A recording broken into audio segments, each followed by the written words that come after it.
All right.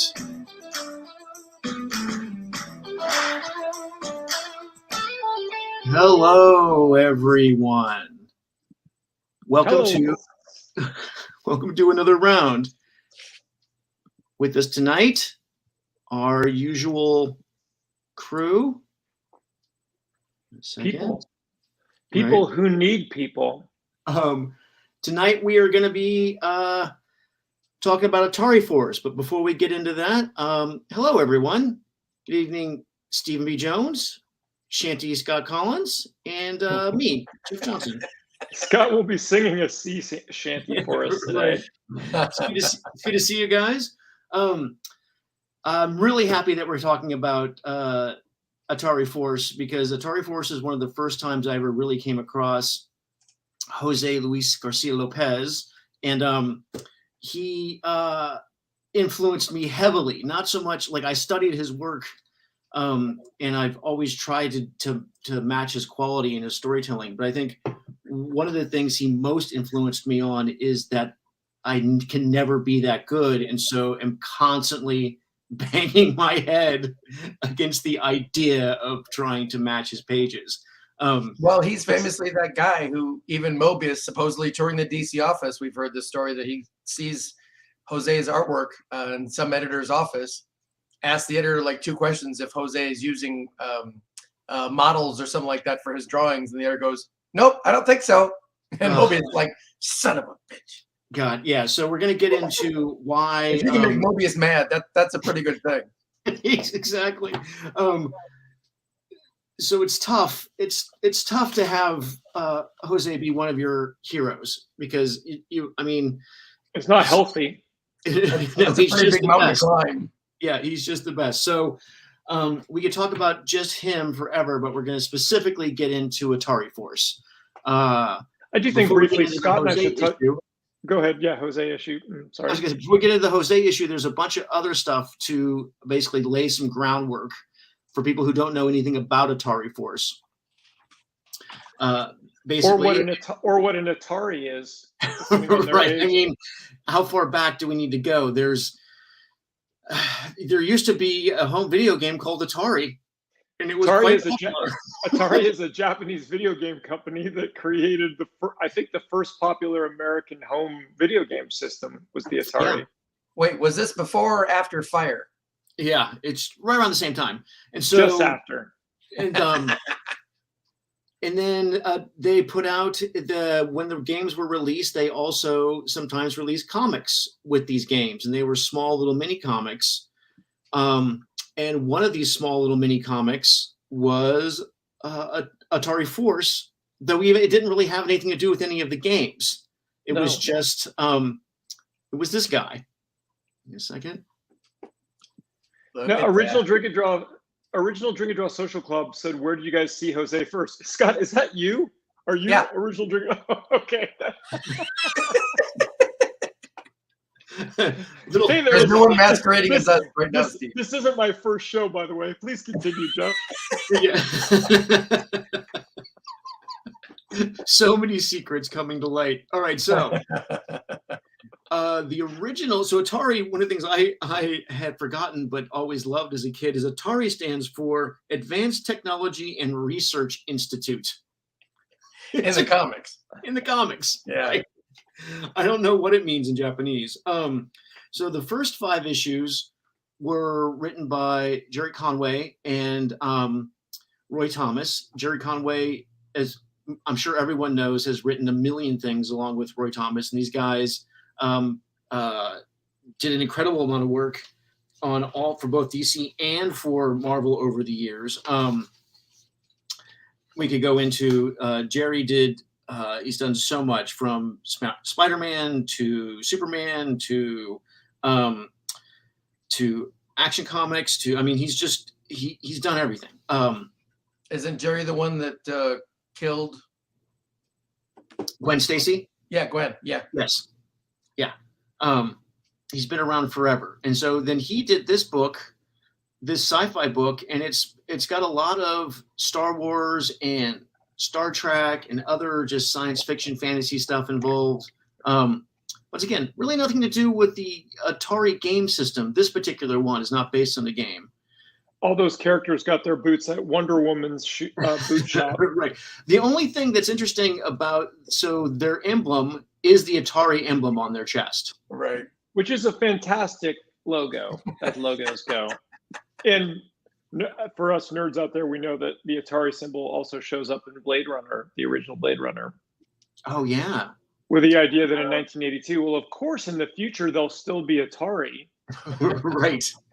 One of the theories that I read is that one of the reasons that Atari Force did not last longer and these comics did not do better is that there was a home video game sort of collapse, and Atari went under shortly after these books came out. So, wait, because these are this is like more like mid 80s. This is right? This first Atari is 1982. Right. Okay. But yeah, like Atari was probably 1983. Yeah. Hmm. Right. So yeah, this very first Atari is 1982, and it's Gerry Conway, Roy Thomas, Ross Andrew, and then this is, this is the team. Hey, So- but look at it. I mean, already it's that thing that's, with help from Marvel from the 70s or even maybe some DC stuff, but it looks like a rounded group. At least it's got that going for it. Right.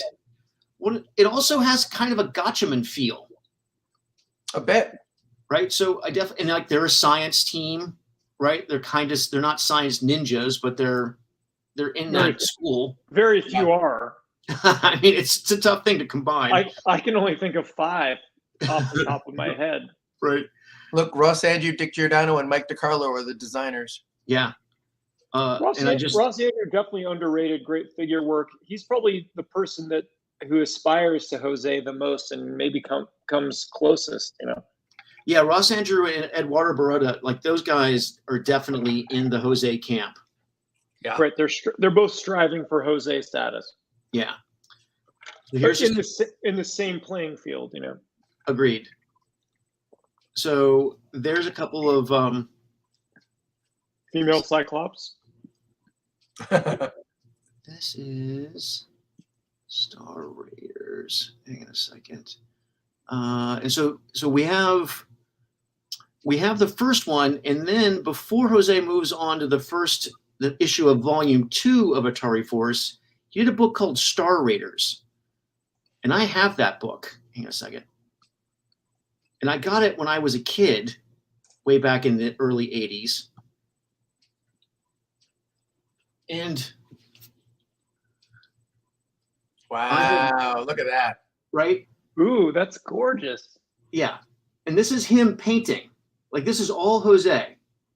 Oh, wow. How have I not seen that at your house? Because it's my secret weapon. You've been hiding it. Of course I have. Here's some of the inside pages. Ooh. So he not only penciled it, he colored it himself. And Star Wow. Raiders is actually based on one of the video games. Oh. So also another Atari comic, but this one and this is also, I believe it's DC's first graphic novel. Oh, And wow. you've had that since it came out, Jeff? Shortly afterwards, yeah. I found it. He's not been just hiding it from me. He didn't show it to you either, Right. Steve. No, in our entire childhood, you never showed this to me. Okay, that's cool. It's on. All right. Well, I mean, Where's the banner that says "Boo, Jeff"? Where is it? boo, secrets, dirty secrets. Look at that. That looks wonderful. Yeah, it's very European. His approach, like Jose's approach to comics, I always thought was grandiose, and his sense of skill, like he showed you everything. Oh, by the way, what are you drinking there, Steve? RC Cola. RC. Yeah. Yeah, there's an amazing there is an amazing supermarket close to my house called Super King, which is a rather odd grocery chain down here in LA, and they sell international foods, but they really do. And they also just sell strange kind of off-brand things, and they had RC. I'm like, I don't think I've had RC since camp when I was a kid, so I bought some.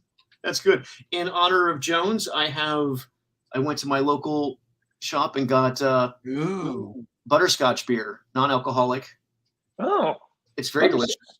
Oh, nice. is it worthy of Ron, Hermione, and who's that other guy? It is. Some other guy, I don't know. It is worthy of all of Scar them. or something. Hey, it's our good friend Vincent. How did I not buy that Star Raiders? Well, I know how I didn't buy it, Vincent. My best friend didn't show it to me. He hid it from me for 40 He got the one copy in years. the store and ran. Well, I mean, here's the thing, Vin. I don't think it sold very well. By the way, cheers. What are you drinking, Scott? That doesn't look like a non-alcoholic soda to me. It looks like a but I could seriously be alcoholic wrong. beverage. Actually, I switched. I had a little whiskey before in a drink, but that's just tea this time. Just tea, eh? The old Alright. tea, eh? Tea and crumpets? I have things to do before dawn. Oh, yeah. Many miles to go before you sleep. So, Or weep, in this case. right. So that was, so that's Star Raiders, right? So that's the book that Jose did right before. He did that in 83. And then he jumped on to the actual book, Volume 2, Issue 1 of Atari Force. That is just a great, hero grouping shot. Like, Yeah. you'd love to see him draw the Avengers or the X-Men or the Justice League in that pose. That's just a great Atari Force group shot. Yeah, his Absolutely. figure work, I think, was always, at this point in my life, I was studying a lot of Gil Kane and Jose. And I think that both those guys messed me up because I can't help myself. I always go for too much. I always put too much in a panel. And I think that's Jose's fault. As our friend and co-drink and draw person, Dan Panosian might say, or Dan Panosian, he ruined you. He did ruin me. Oh, yeah. Or as Danny DeVito would throw Mama from the Train. He Right. ruined you. It ruined. Yeah, so this was sort of my guiding light for a long time was this comic and this artist. And then you can see just his figure work is unbelievable and his storytelling can't be matched. And he just gives you everything you could possibly hope for. Yeah. And all of his underdrawing, perspective, structure, anatomy, lighting, he's just, I think, like we see in a lot of European graphic novelists, like most artists that are trained in Europe, they're just trained at good, solid representational drawing, like and then they kind of go from there. And I think Jose is from South America, right? But he still has Right. that very traditional European influence in the way that a lot of the really good South American artists do too. Eduardo Riso, there's still like a real traditional emphasis on that just good, solid structural drawing. Absolutely. And here's a little close-up of Right. Mutachak. That looks like a swear word in another language. totally.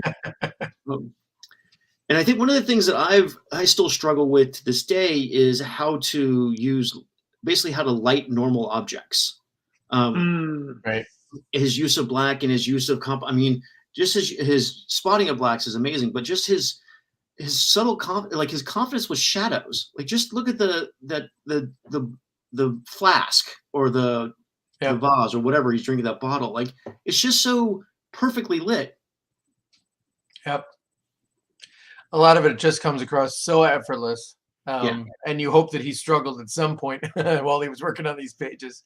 I don't know. I mean, everything just looks so like the thing he really does is he makes even the most outrageous creatures believable and three-dimensional. They have weight, they have volume, and they all live in this same world, even though you'll see later on that he does some crazy alien shapes.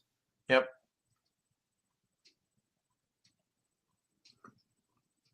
Balloon. Yeah. And then we cut to wait, that's the wrong one. How did this get messed up?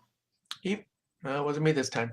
I don't know. Even his angles on this stuff, all of his angles are pointing towards each other. The flow is good. Where is? Yeah. All right. Okay. Some of this stuff is not how I had it lined up. All right. These are basically space pirates. Yeah. That's what we're looking at. Yep. There we go. And most of these guys are all designed really well too. Even the oddball aliens or whoever else, their silhouettes are good. They're different. They read very quickly and easily. Yeah. Yep. There is definitely a there's definitely an 80s feel to some of the sci-fi. I mean, this For it sure. has flavors of and Dart, the main character, or the female main character, is she can see into the future a little bit. Right. Yeah. And he did his special effect for that was an overlay. Even that overlay has dimensionality and real perspective and everything to it. It's crazy. Yeah, that's why I wanted to show that close up of it. Jeez.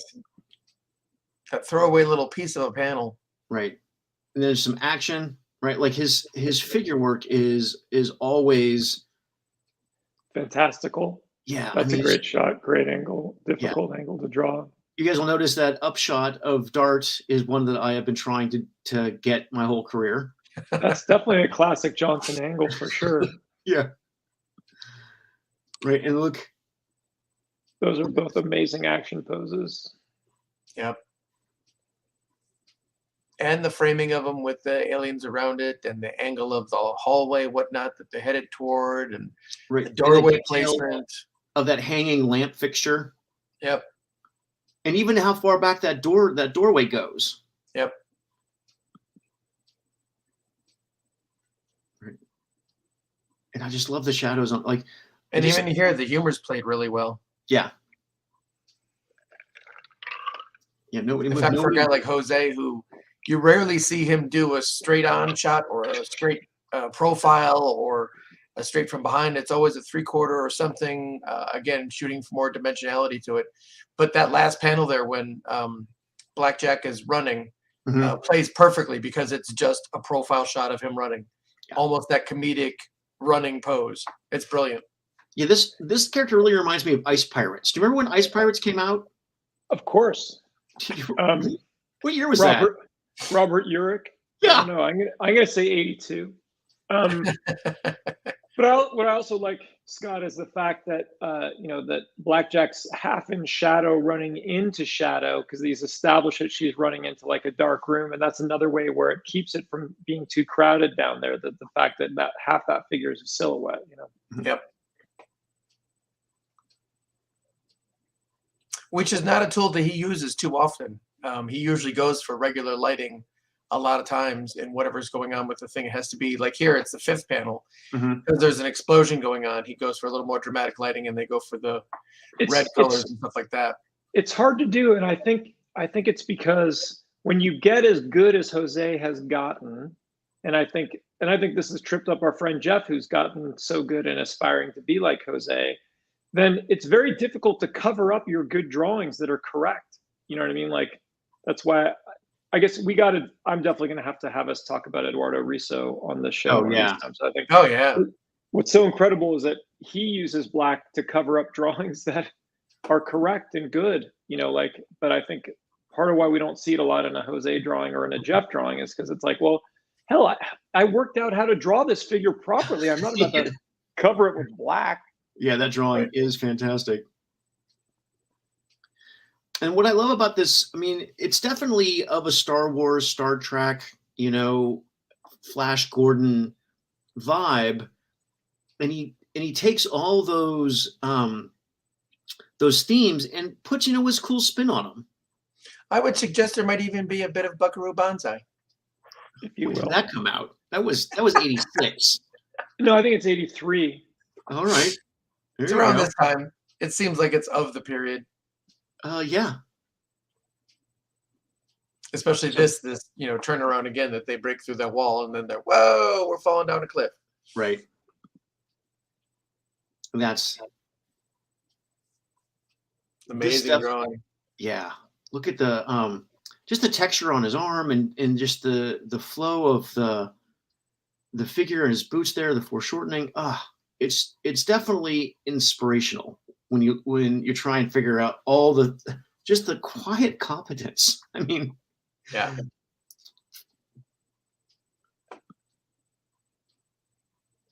And then what is that?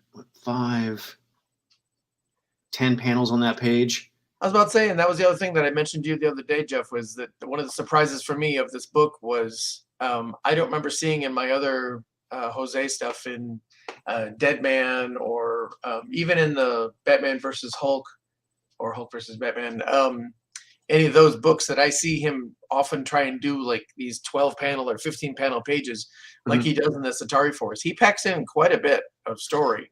Right, and just those top two pages. Just Scott, that top two panels, how many characters are in those, right? And don't forget, there's like a whole scene in the back there. Those are beautiful because our one character that we like is going left to right, but then the bad guys are pointing right to left. You know, it's just, and then the fact that like the hood of the character that's walking in the first panel, his head is leading us into the horizon line of the second panel, which leads us to that information that we need, that then leads us to hook back around with the head of the other character, which then leads us down to the next panel. Yep. Yeah, again, all of his angles and his positioning and all this, the staging of all of it is really just so solid. That first panel with a tiny figure and the thing in the foreground is very Tothy to me. Yeah, that reverse silhouette almost. Yeah. Very. Yeah. And everything's handled very simply. All the stairways to the right over there, or the giant shape of the tunnel. Just big, simple shapes. Even that foreground element giving you that sense of dimension. Fantastical. There's absolutely no debate. Stippling. Yeah, no, he is one of, I mean, you said it earlier, Scott, he pissed off Mobius. Yeah. I mean, how good do you have to be? Not many can do that. No. That's a rare claim to fame.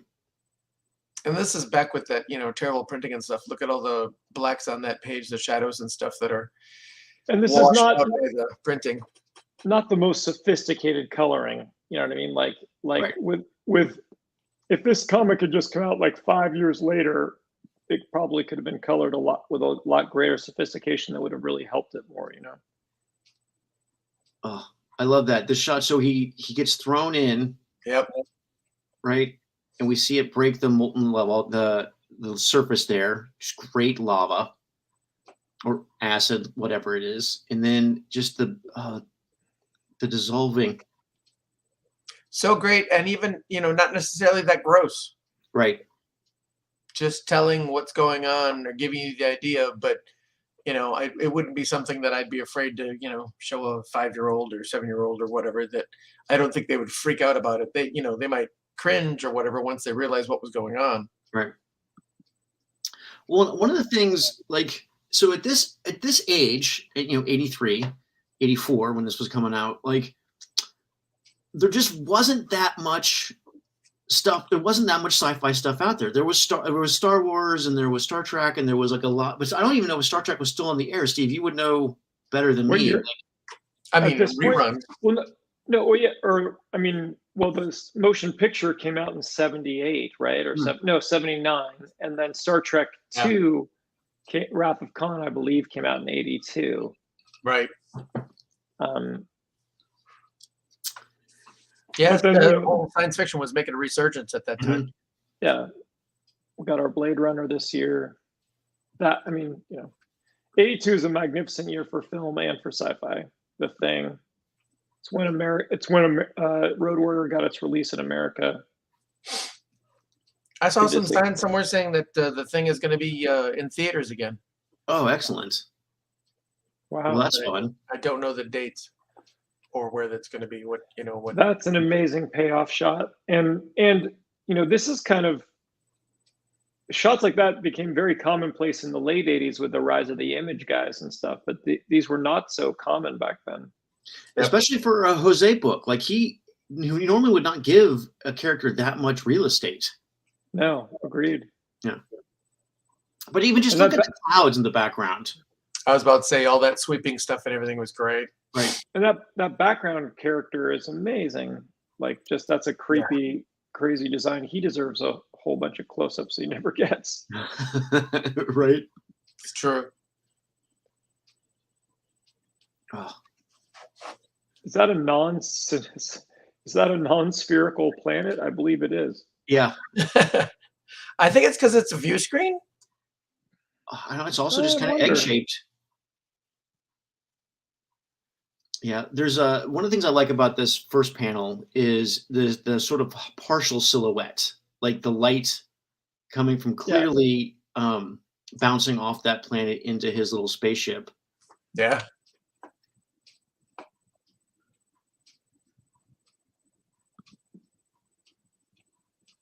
And again, we're getting a lot of, to me, European designs for these aliens or different stuff like that. Very, to me, softer designs and a lot of American stuff or any sci-fi based off of Star Wars or anything like that. Mm-hmm.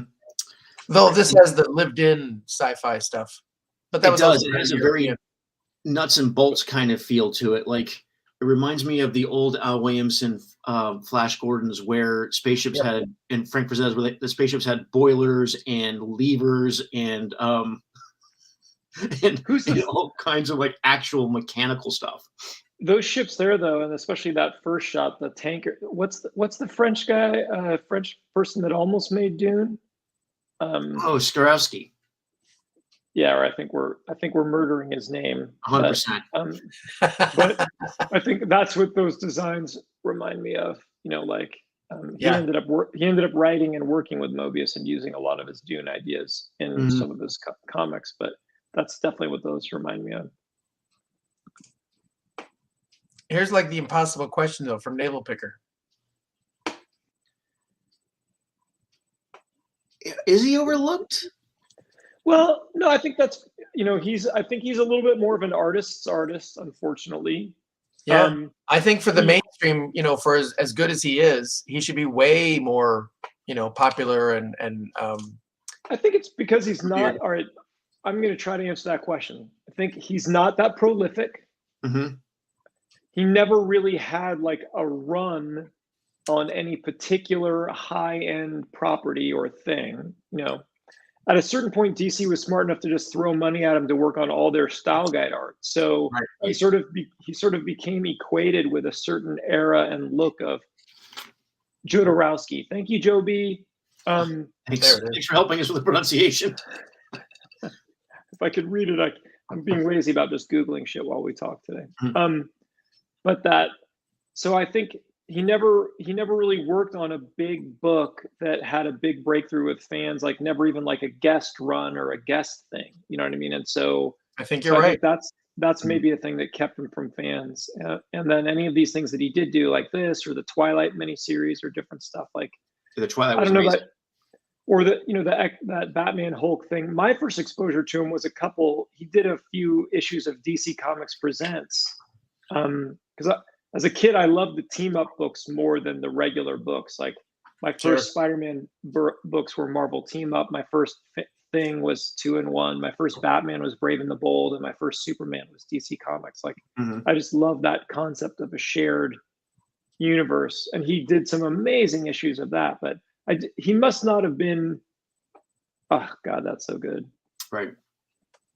No, I think you're exactly right, Steve. He should have had a run on Batman. He should have had a run on Superman.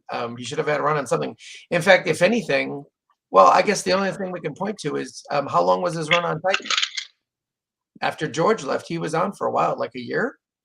He was, but it wasn't consistent. I think he had fill-ins. It was pretty broke. Yeah, so he must not have really, maybe with the quality of his work and the European influence, maybe he just really was never going to be a page a day, 22 pages of, 17 to 22 pages a month guy. I think he's probably most well known in the DC universe for his Dead Man miniseries. Right. Yeah. Which Dead Man was brilliant. Yes, but he's, in terms of, Dead Man is not Superman, he's not Batman, he's not Wonder Woman, not even the Flash. Do you remember that? Sorry, Dave Rapp, Green Lantern. Right. Do you remember his Batman and the Hulk crossover? Yes. Oh yeah. I had a little book of that for a long time, like when they reprinted it small. Yeah. Yeah. That might be the most commercial piece of story, whatever, that he'd ever worked on, because I know that was like the biggest thing I ever had from him for the longest time. Yeah, that stuff was outrageously good. So, but one of the things, so we've been talking about the art, which is stunning. But this is also a really fun story. Like, this is good science fiction. There's really great alien and sci-fi concepts in here. This character, Babe, is actually a child. It's an infant and grows up eventually to become a mountain. So his Yeah. species become huge. And it's just a great idea. Great sci-fi concept. Yeah, a sentient mountain. Mm-hmm. And look at that middle panel. Look at the depth, how far back that planet goes. Yeah. He just gives you so much. But again, all those angles in there, if you see them, they're all like placed together. They're pointing you to the next panel or to the strength of the whole page, or all that stuff is so good. Yeah. Yeah, it's really immersive. Like, I mean, I would not know how to even begin drawing a crying alien like that. Yeah, but fitting look how a ripply it in is. there and leaving room for word balloons. Right. Just one line at a time, Jeff. That's how you do it. One line at a time. Yeah. That's a super cool space station. It really is. Even here, 40 years later. Yeah, it's still a really cool design and different than other stuff, right? Like it seems so cobbled together almost in a way, like nuts and bolts, like almost a village. Yep. Wow, nice 2-page spread. Yeah. He does that a few times in this issue, doesn't he? There's like 3 or 4 of them where the panels cross over between 2 pages. There's a which was rare for American that opens that I had a picture of, but I guess it got lost. This character is kind of trend-setting, rocking a mullet before there was mullets. Right. Jeff, you and I were talking about this. Yeah, I bet you could find Atari Force in the back issue bins. Oh yeah, easily. Totally. And it's a beautiful get. Yeah, unless our show drives up the prices, you should be you should be in good shape, Ben Ferrari. Yeah, Ben, I think you can find them. And I agree with you, Matt, Nick. I like the colors in general through all this stuff too. I mean, there's still the printing problem and all that stuff, but there's a lot of good choices in here with colors that help the storytelling and carry through, even with the muted, a lot of palette and stuff like that that they chose. I forget who was the colorist on this. It's a great, just to make a reference that will date this episode later in years to come when we look back on it. Today in the Johnny Depp Amber Heard verdict that was announced, someone on Johnny Depp's legal team had just a truly incredible mullet, like a time machine from 1986. I think he was maybe a security guard that worked for the legal team or something like that. He had an Atari Force level mullet. Is incredible. It was an incredible mullet. The colorist on here, so we credit him properly, is Tom Zuiko. Oh, cool. Zuiko. Yeah. But this the editor on here too was Andy Helfer. That's like one of those editors I wish I would have had a chance to work with. Yeah, he did a bunch of great stuff. Yep. Spectacular. On that. Lots of great jumping and action panels in here. Great concept of what the main character can do here with his powers. Yeah, he plays the teleport power. It's just a really interesting. It's not unlike what Doctor Strange and Wong do now. Yeah, in the cinematic universe. Yeah. Or I was about to say that. Yeah, the bunch of people play that power now. Mm-hmm. Or Blink in the X-Men universe. Mm-hmm. Right. Jeff, did you have that? I think you had that other cover I saw where he was using the power on the cover. Oh yeah, those are down here. This one. Yeah. Oh, cool. I thought that was super cool when I saw that cover when I was researching the stuff. I thought that was really great because it's still you don't get it at first. You have to look at it and pay attention. The colors are solid, but this is a great, sort of trying to be Vader without being Vader bad guy. And I guess you couldn't put them all in black, but I do think that Atari Force, not trying to rip on guys from the past because they're people of their time working in the in their process of their time. But I do think more sophisticated color palette could have really made this stuff like really great. You know? Well, there's more Star Wars parallels too. So he's Vader. That's Champion. Is that Champion? No, wait, that's his dad. So that's the son of the original guy in the first series. Oh, is it? Yeah. And he has an Atari symbol on his chest also, but it's modified and hip. Oh, it looks like it's hidden by all the pouches and stuff. Yeah, hang on a second. Where were we? Does he go? He does not. There he is. He's just a cool villain with a cape. All right.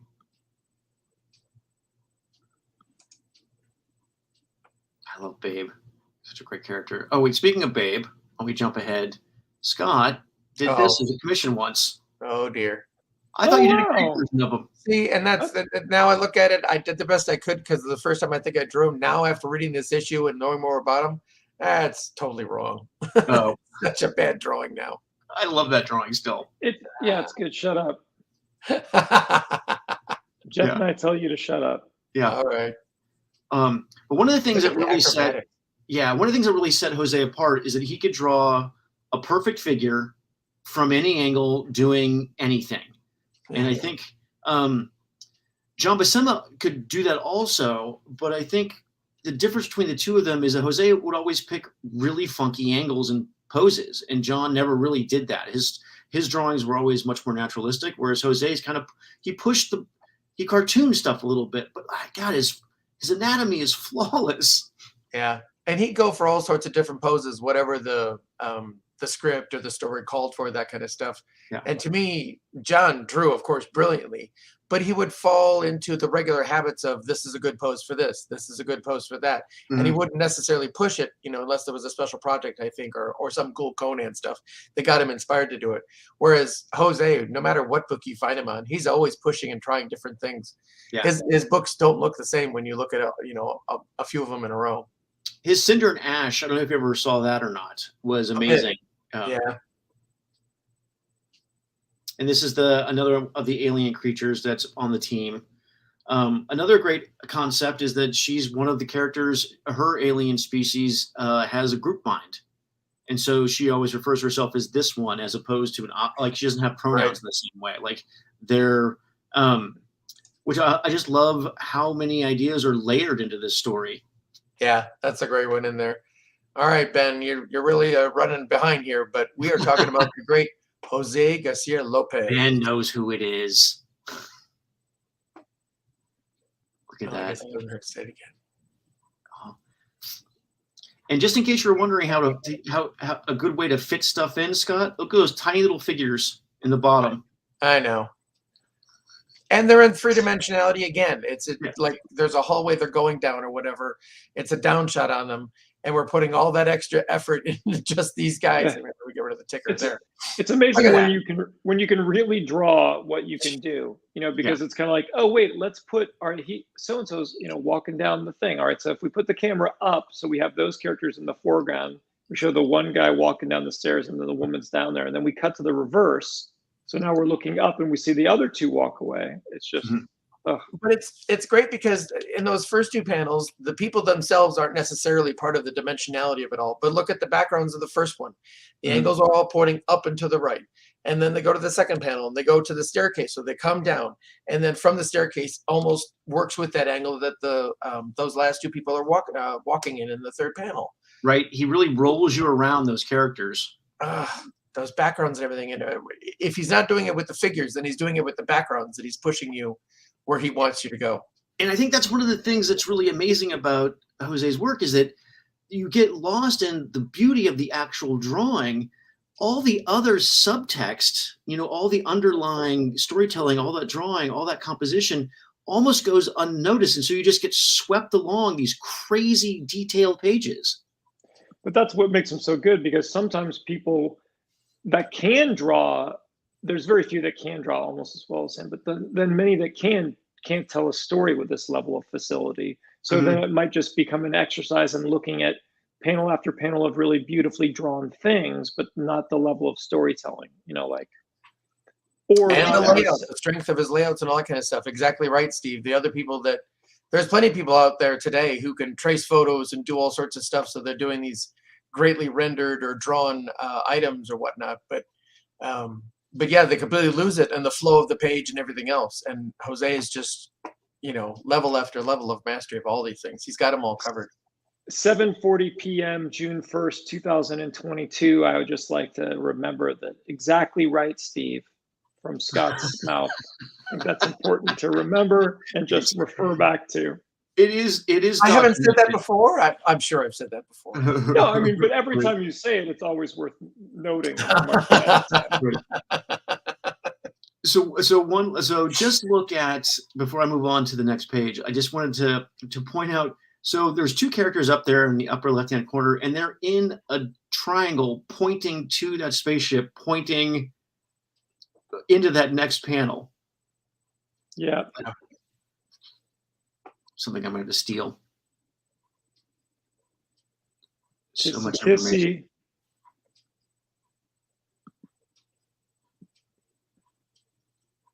The first panel is cool, but it's that 1, 2, 3, 4, 5, the fifth panel that when I looked at this page, it just grabbed me.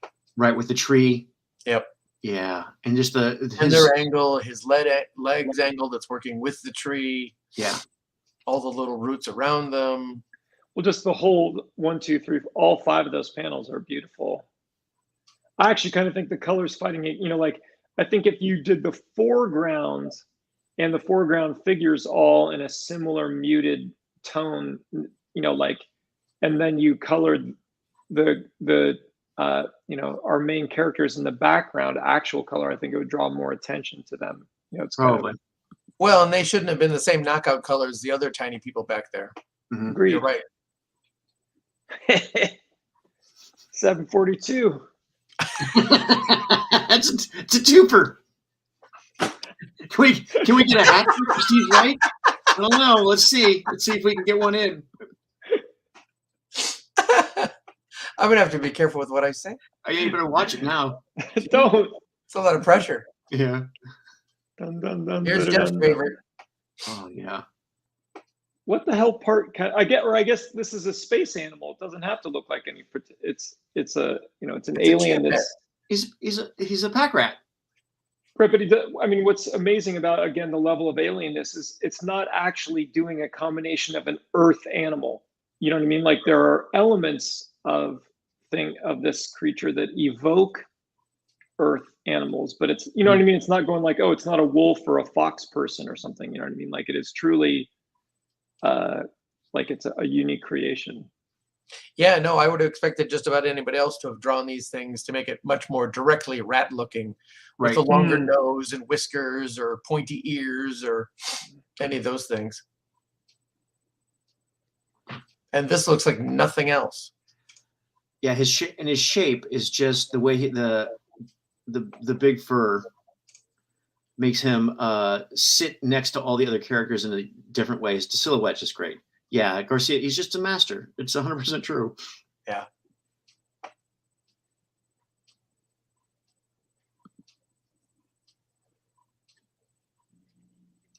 Yeah.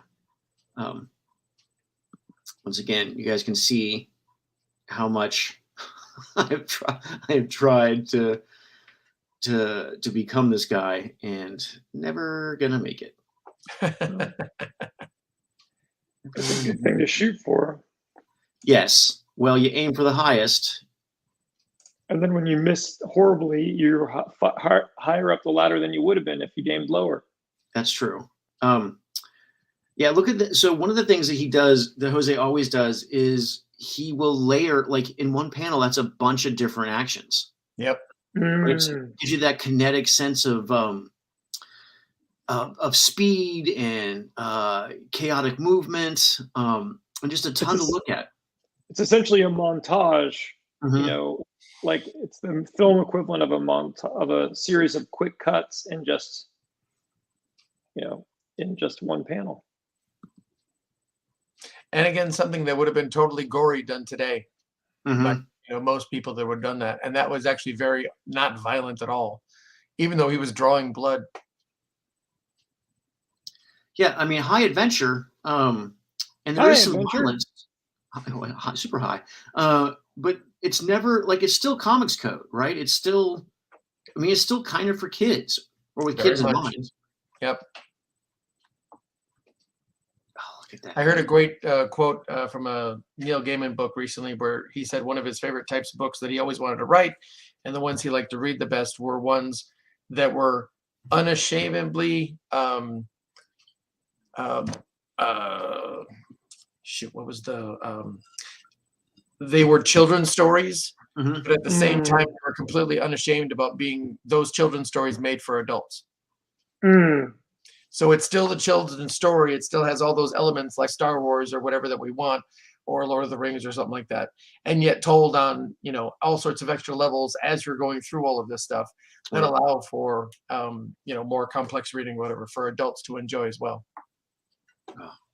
And I agree that I all of my favorite things really from movies, comics, anything else, you know, you go back to the Indiana Jones, Star Wars, any stuff, that's all perfect stuff for kids to watch. And yet at the same time, it's cool enough and interesting enough and complex enough, if you pay attention to it, that adults will love it too.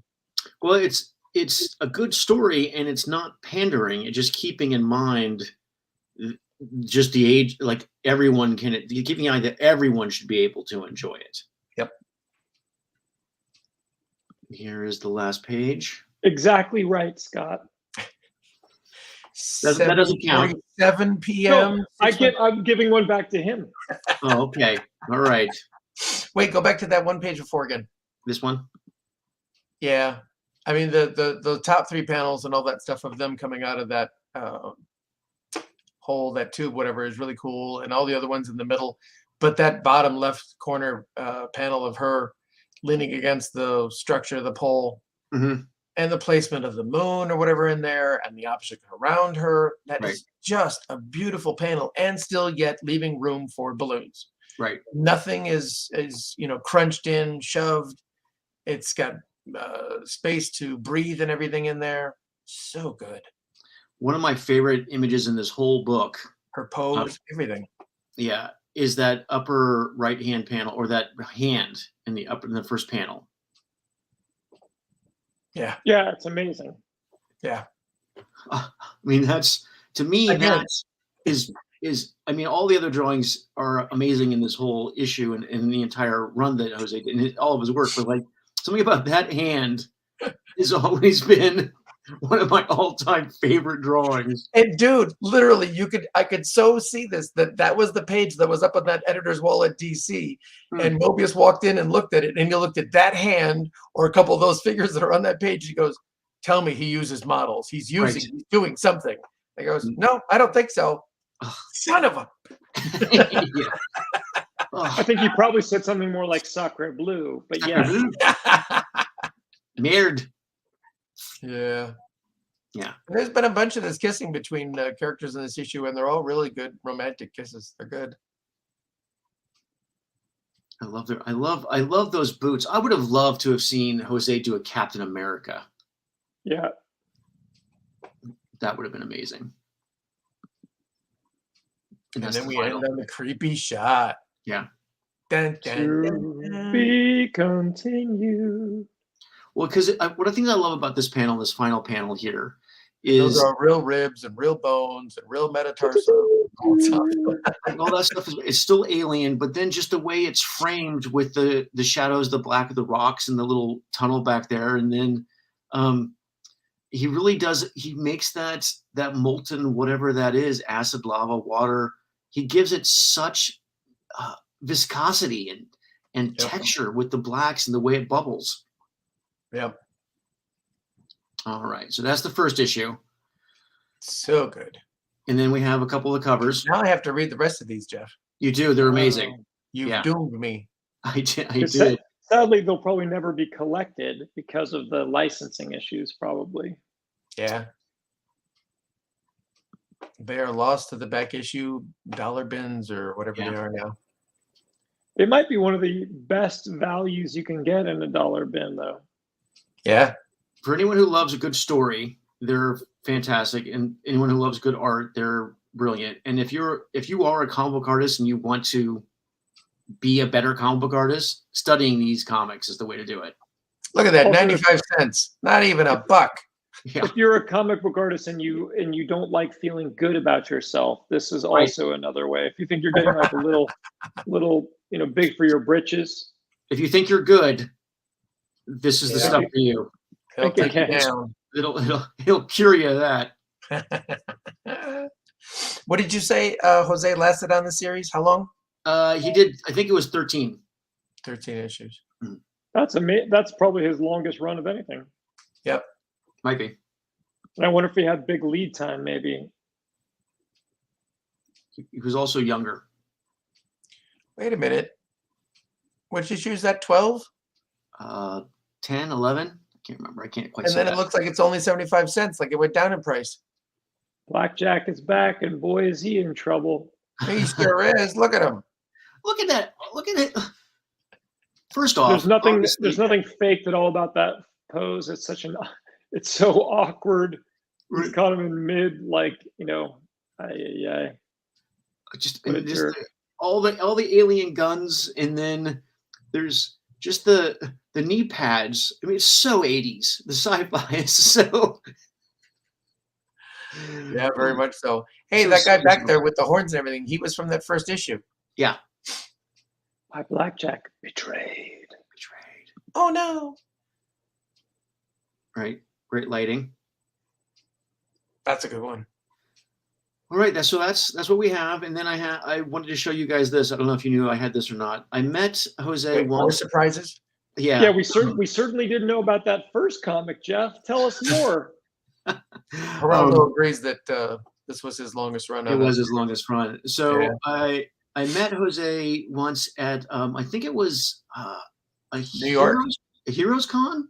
No, that Oh, was New wow. York. It was New York. It was New York Yeah. show. I told you he was on the other side of the room and you ran. I did. Scott goes, he's over there by himself. I went, what? He had nobody in front of him at his table. Yeah. So I hauled ass over there and got this. Oh. How did he not have a Superman run? He did. He did a bunch of issues with Superman in them, and so Did you commission that, Jeff, or was that just a sketch he was selling? it's just a prelim. He just had it. Wow. Yeah, I think he had some of those on his table just sitting there. I don't even want to tell you how much it cost. You'll be mad. It was so He deserved- inexpensive. It was practically Really? in the dollar bins. Yeah, it was. Jesus. If you, Wow. I don't know if he does sketches. I don't know if anyone can get a hold of him, but like his stuff is ridiculously. This is just pencil. It's so you can see. It's almost like it's so smooth, and it's got so much life in it. Oh, I love this piece. That was like 2011 or 10. Yeah. You saw him? We saw him at Yep. that New York Con. Yep. So amazing. Here we go. Yeah, guys. So that's Jose. Well, thanks, Jose. We apologize for everything. Yeah. So, I mean, I have to say, one of the things I think is really interesting about drawing comics, and you guys know, is like you're always trying to match whatever the thing in your head is, right? You're trying to do whatever the comic that you picture when you read the script, or the comic that you would like to see, and it's always difficult to get what's in your head through your hand and onto the paper, right? Yep. And in my head, yeah. it's always like a gigantic Jose panorama, huge crowd scene, slightly top down, where with a little bit of a bent perspective, where you can see everybody and everything and what they're all doing, and that's always my first image is the Jose expanse of things. And then I always have to try and cut in and figure out what the thing, but it's his fault. I mean, at an early age, I just got overwhelmed by this book. You imprinted on him, yeah. I really did. And there's just so much stuff in here, like even the action. Yeah. That mixed with John Buscema and Gil Kane really messed me up. I don't doubt it. I don't doubt it at all. Yeah. There's some Jim Starlin Dreadstar in a Johnson too, I think. Yes. Oh yeah, That's for sure. and yeah, Joe. I think he did a bunch in the Who's Who, but Mhm. I don't know if it was any more than any of the other big guns that DC had at the time. Yeah, he did those, and he did the style guides, which I think everybody had. Yep. And those things have gone out in the public now. Those pictures of those are all over the place. So if you look them up, you can always find those. And they're just amazing. Every one of them is just breathtaking. If I haven't drawn Wonder Woman in a while, this or that, it didn't even matter that it was the right costume, wrong costume. I would inevitably wind up getting some Jose Wonder Woman drawings online to reconfigure my brain to draw Diana and get the right pose, get the right facial features, all that stuff. Mm-hmm. Yep. So anyone out there who, when you come across these books in the 20, I guess it's not a quarter box anymore; it's a $1 box. Probably $1, yeah. But if you get any of them, you do yourself a favor, pick them up. They're amazing, and I don't know what the print run was, but they're loaded. They're loaded with work. And anytime you see Jose stuff, like if it's Twilight or Cinder and Ash, or even this book that I just found. Oh yeah. Bring that one in. Yeah, who knew he did those? Yeah, he did a couple of these, and they're all black and white. Amazing work. There's that great issue of Amalgam Comics, Doctor Strange Fate, inked by Kevin Nolan. That's pretty incredible. I was just telling Scott about that this morning. That stuff is out of control. It's so good. Then they also do that crazy thing just around the Wednesdays comics or whatever that he drew, but Nolan or somebody inked him the Metal Men. Yes. I think they did that too. More great work. Yeah. Super cool stuff. Yeah. All right, gentlemen. Ooh. Thanks for letting me geek out on one of my favorite artists. Absolutely. You're welcome. Scott, you want to tell Steve he's right one last time? I don't think I really earned it. I mean, I appreciate it, but I don't think I earned it. Let's just see if I can get a hat trick next week. All right, fair enough. All right, everyone, thank you for joining us. If you could like and subscribe, that really helps out the show. And all of our information is down in the description box. So if you want to make contact with any one of us, get a sketch or a sketchbook, or just say hi. Through here. Go to Jeff and Scott's Twitter or any of our Instagrams. Some of us are on the Facebook as well. Yep. And if you happen to go find some Atari Force in a $1 box, take a picture of yourself with it and tag us or do at us, and hopefully we can infect more people into seeking out. Yeah, that'd be great. We should pass that. We should spread the word of Atari Force and how cool it is. Well, I'm amazed that you guys. I'm amazed you guys hadn't read it. I think I'd seen it at your. I think you allowed me to look at those, not the other thing. But you're so right, Steve. Oh, that's pandering, Scott. Pandering. I'll accept it. Hat trick right at the last mark. All right. All right. Yeah. So yeah, send us pictures of you buying Atari Force. That'll be a fun game. New GRFX. Thanks, men. Thank you. Thanks, men is reminding me of when I was a kid. I loved the X-Men. I created a little club called the X-Men Men. Did you? How many members? You know how many members there were, Scott? One. Those weren't really the X-Men man. X-Men boy. Yeah. X-Men men next Well, week. if you made it now, you would have. There you go. I'll join. Awesome. Thank you, guys. All right. All Exactly right, Scott. Exactly right. Okay. Thank you, everybody, for joining us. And we will see you next time. Put on the music. Toodles. Yeah. You know you love it. Yeah. Turned out